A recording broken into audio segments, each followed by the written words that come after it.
Bueno, muy buenos días, amigos, amigas, queridos y queridas colegas, don Carlos, doña Fabiola. En realidad es un placer estar acá en este simposio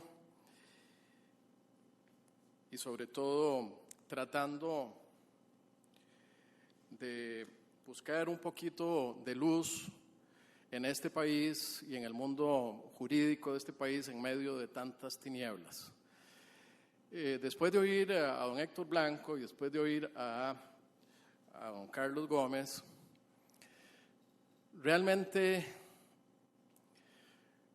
lo que se me viene a la mente es un conflicto que viene desde hace aproximadamente 36 años en este país. El conflicto clásico de las relaciones contractualistas y de las relaciones unilaterales de empleo público ha pasado por diferentes tamices en la historia de nuestro país. Y nosotros, que bebemos mucho del derecho español, de las fuentes del derecho español, en su momento también nos involucramos en el conflicto clásico de competencias laborales y contenciosos administrativos, desarrollado por García de Enterría, desarrollado por Jesús González Pérez, desde la óptica de esta relación unilateral del Estado, las relaciones de servicio encuadradas en ese verticalismo propio del derecho público administrativo, con unas posiciones contrarias de profesores como Alonso Lea, como María Emilia Casas Bamonde, que trataban de permear un poco esos enfoques a veces tan radicales de los estudiosos del derecho administrativo.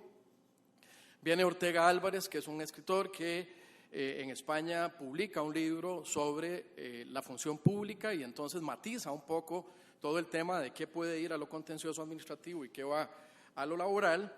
En Costa Rica, un artículo fundamental, me parece a mí, de don Eduardo Ortiz, que en paz descanse, y algunos artículos también de don Mauro Murillo bastante radicales.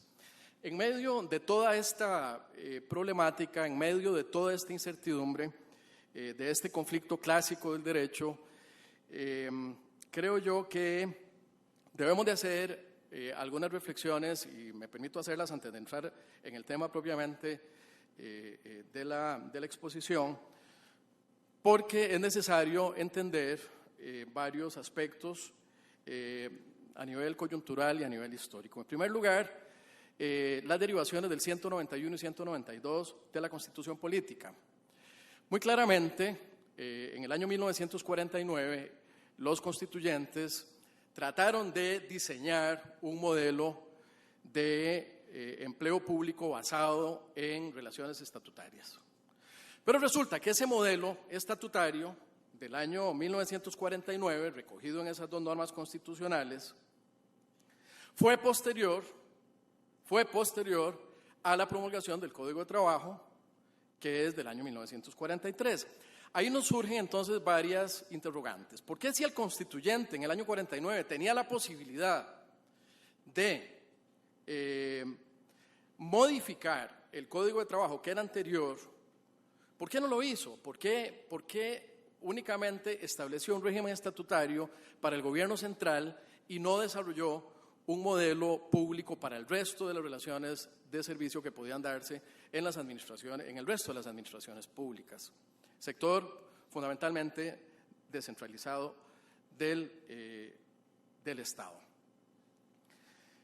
El Código de Trabajo, en el artículo 2, dice hay contrato de trabajo independientemente de que la relación sea con el Estado, sus instituciones o con un patrono o con un empleador privado. Contiene también el Código de Trabajo todo un capítulo dedicado a las relaciones de servicio regidas por el derecho laboral, 575 y siguientes, que todavía se mantienen y se reforman en esta ley que estamos estudiando en este simposio.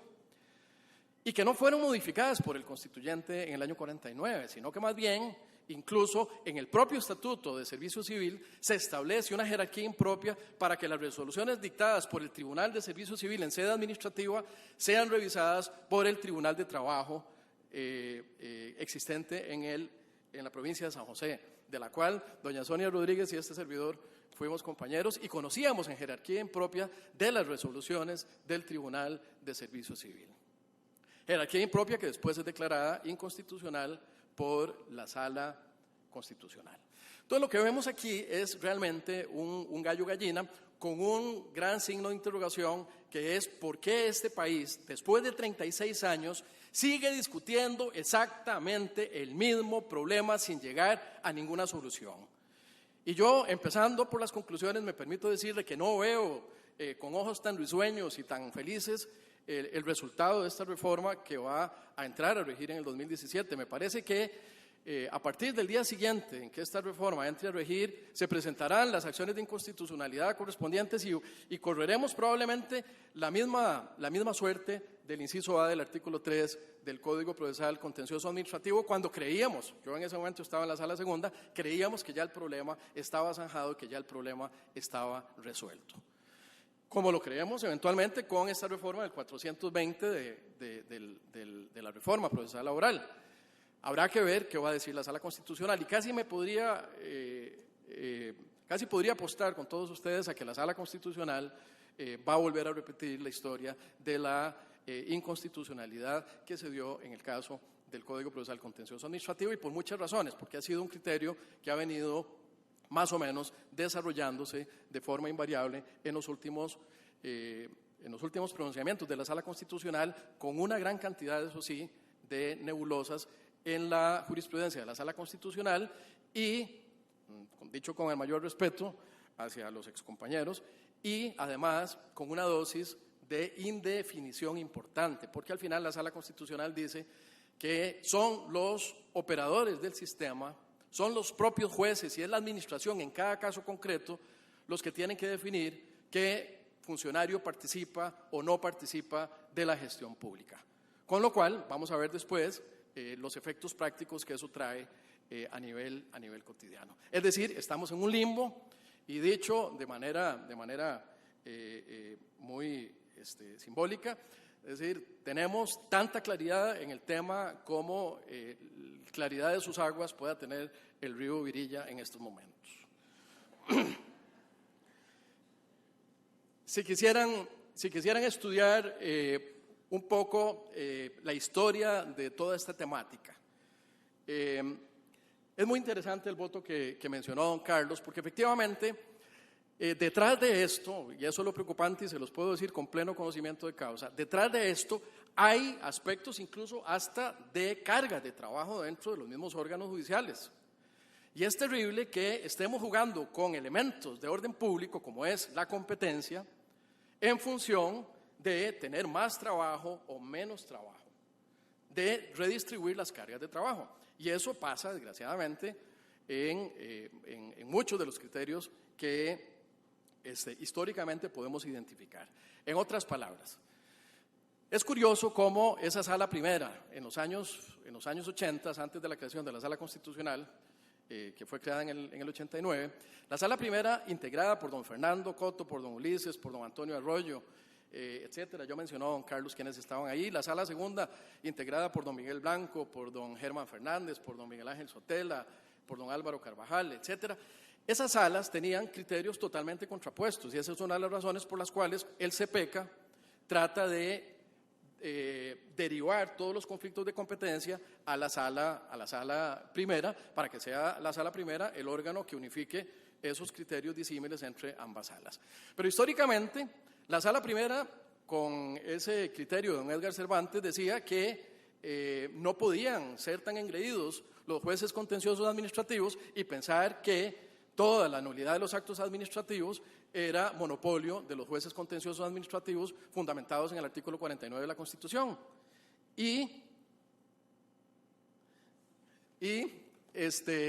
Gracias. Y por otro lado, desarrollando el principio de la plenitud del ordenamiento jurídico, decía esa jurisprudencia de la Sala Primera, que también existía una jurisdicción laboral, una jurisdicción especializada a nivel constitucional desarrollada en los artículos 70 y siguientes. Pues a pesar de todo eso, por ese tema de las cargas de trabajo, a veces la Sala Primera, de manera increíble, enviaba los asuntos a lo laboral y a veces la Sala Segunda, que era la Sala de lo laboral, enviaba los asuntos a la vía contenciosa administrativa. ¿Todo de qué dependía? Ya algo lo menciona don Carlos. Todo dependía del ropaje que le pusiéramos a las pretensiones a la demanda. Si yo quería vestir mi demanda de contencioso administrativo, entonces le ponía ropita contencioso administrativa. Y si quería vestirla de laboral, le ponía ropita más tuyo que fuera laboral, ¿verdad? Y entonces, de esa manera, los tribunales de justicia estábamos prostituyendo un elemento de orden público, es decir, le estábamos cediendo a las partes con ese mecanismo del ropaje, le estábamos cediendo a las partes la escogencia de la vía.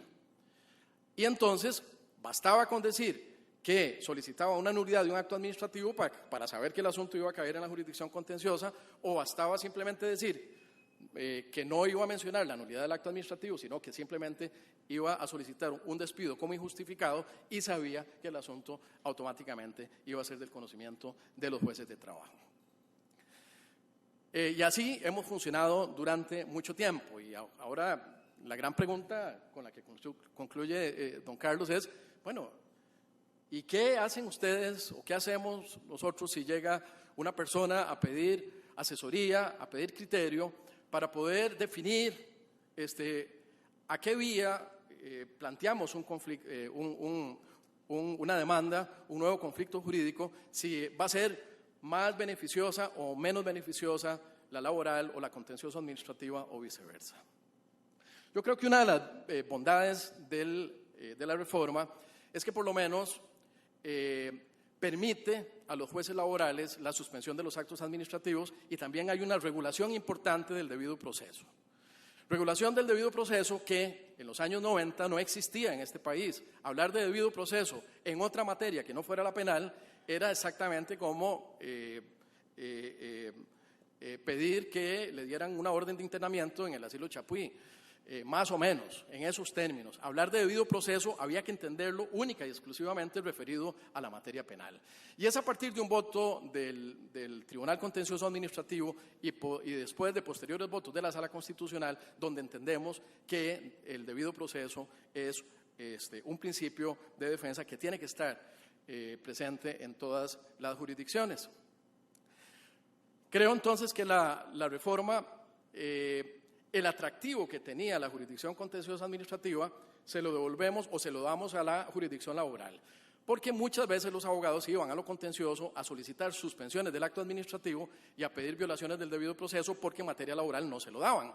Pero ahora resulta que sí está contemplado en el ordenamiento jurídico, en la reforma procesal, la posibilidad de la suspensión de los actos administrativos y la posibilidad de tutela a través de un procedimiento del que hablaremos mañana, un procedimiento sumarísimo para efectos de poder garantizar o tutelar los derechos de las personas trabajadoras. Independientemente de eso, seguimos con un problema sin resolver que tiene, como le dije, su origen en los años 80 y que tenemos ya más de 30 años de estar padeciendo, creo yo, sin la debida claridad que debiéramos de tener, y por eso es que ahora, para poder justificar, para poder fundamentar esta afirmación, les voy a hablar de algunas consecuencias prácticas de esta situación y del grado de congestión de ambas jurisdicciones para tratar de tener elementos más prácticos en función de poder tener al mismo tiempo un juicio de valor al respecto.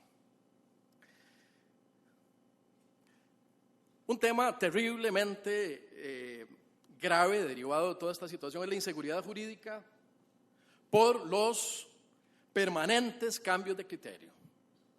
Y es que siguen existiendo cambios de criterio a flor de piel.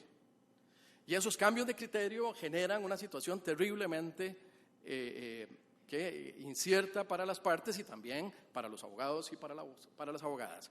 En medio de esa incerteza, quienes sufren las consecuencias son las partes, como lo vamos a ver. Hay casos de indefinición de criterios sobre servidores que participan de la gestión pública. No voy a detenerme a contarles toda la historia del último caso de la Municipalidad de Goicoechea, en el que hubo dos criterios absolutamente contrarios o contradictorios en menos de un año de diferencia y en la misma sala.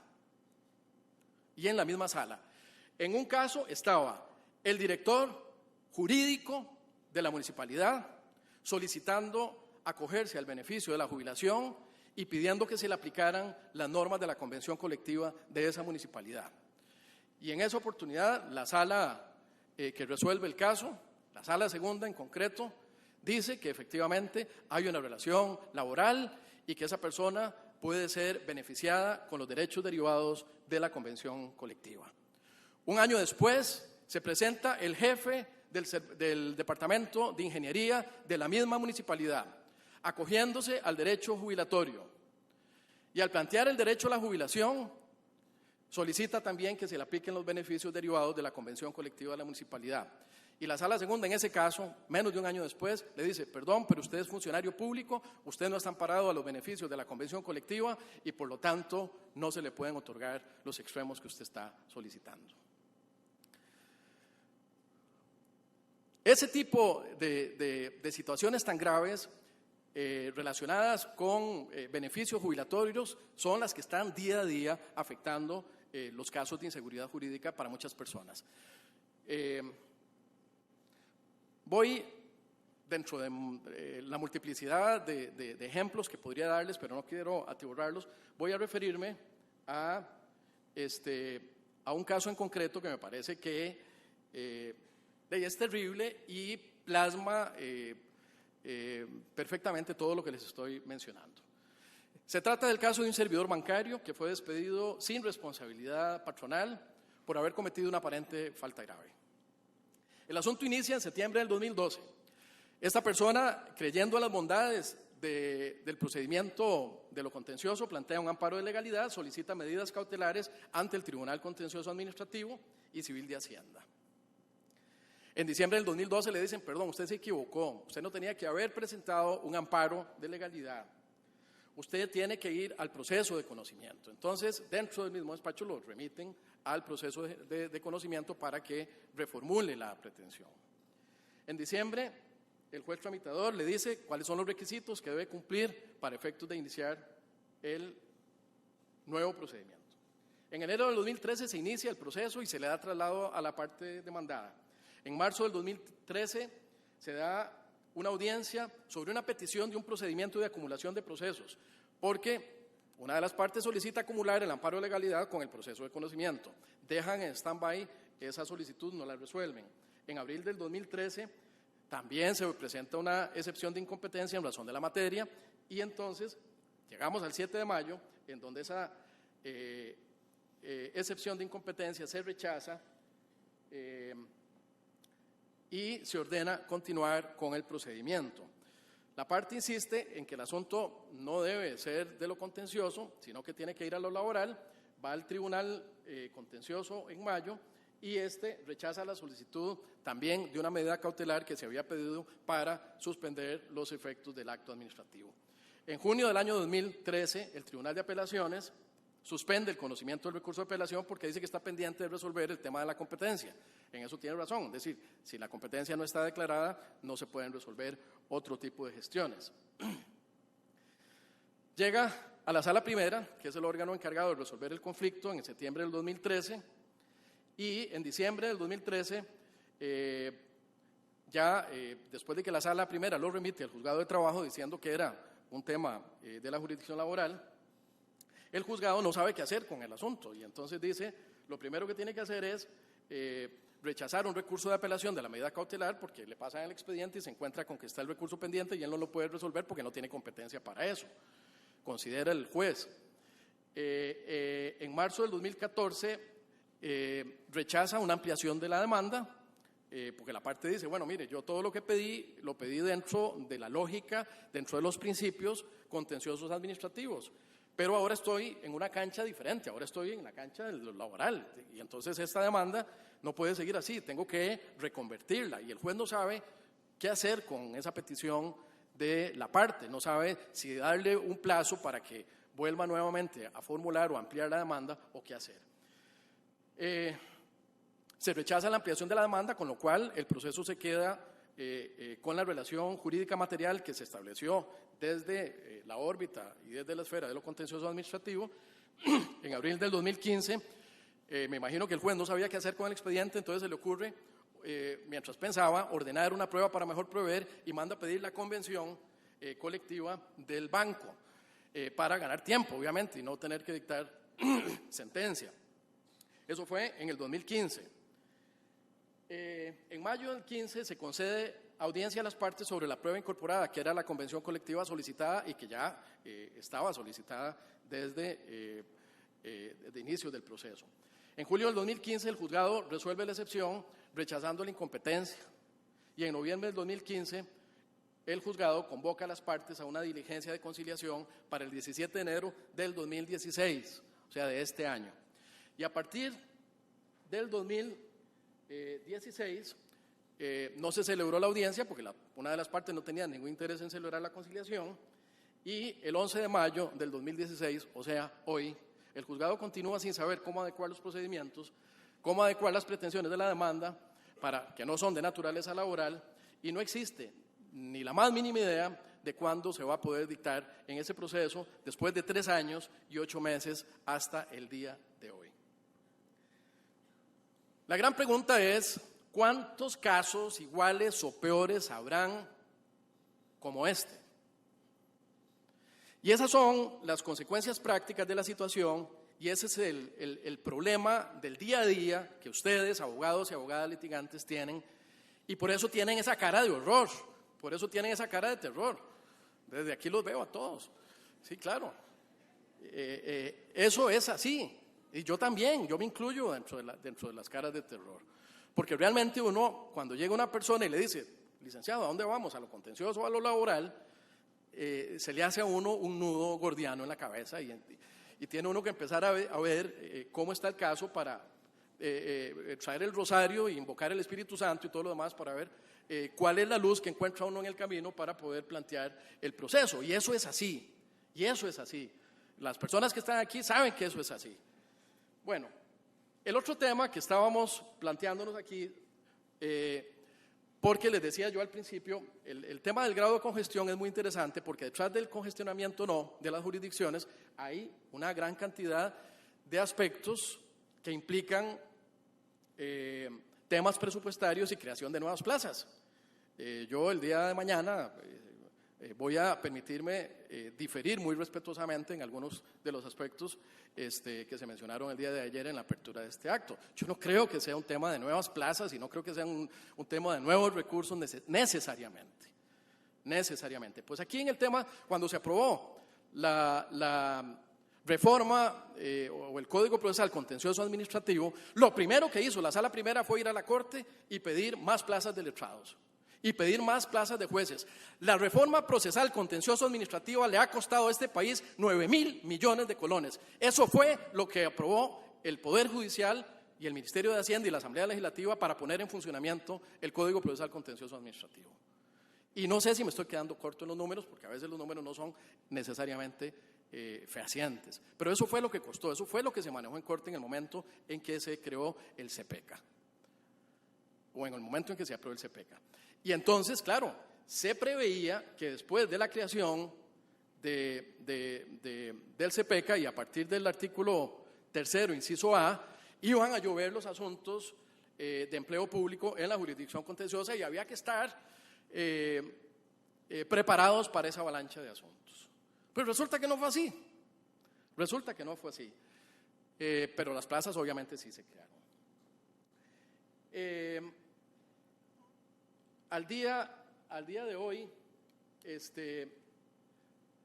la consulta la hice ayer en la noche y de la propia página de la Sala Primera, al día de hoy, sobre empleo público en general, del 2010 al 2016, hay 169 asuntos provenientes de lo contencioso administrativo y 207 asuntos provenientes del juzgado de trabajo. Es decir, no es tal avalancha y no es que realmente la promulgación del CPECA haya generado un impacto tremendamente alto en la jurisdicción contencioso administrativa. Lo cierto del caso es que, como en el Poder Judicial existe el número de expediente único, si el asunto inicia en lo contencioso, el asunto muere con el CA. Y si el asunto inicia en lo laboral, el asunto muere con el LA, con lo laboral. Y esa es la razón por la cual no se sabe a ciencia cierta, después de haber consultado en el Departamento de Planificación, en la sección de Estadística, en el Centro de Información de la Sala Primera, en el Centro de Información de la Sala Segunda, no hay estadísticas claras al día de hoy que nos permitan realmente definir el grado de congestión que se ha generado a partir del CPECA, de la promulgación del CPECA, y ahora no sabemos qué es lo que va a pasar con la promulgación o con la entrada en vigencia de esta nueva legislación procesal laboral, que, como les digo, habrá que esperar a ver qué suerte va a correr en el 2017, cuando la Sala Constitucional, me imagino, empieza a ser abarrotada de acciones de inconstitucionalidad. Y cierro con algo muy importante que decía don Carlos Gómez: una justicia retardada es una justicia denegada, no es una justicia. Y por eso creo yo que debemos seguir buscando la luz en la oscuridad, detrás de todos estos túneles tan complicados que hemos venido arrastrando desde hace tantos y tantos años en nuestro país. Muchísimas gracias.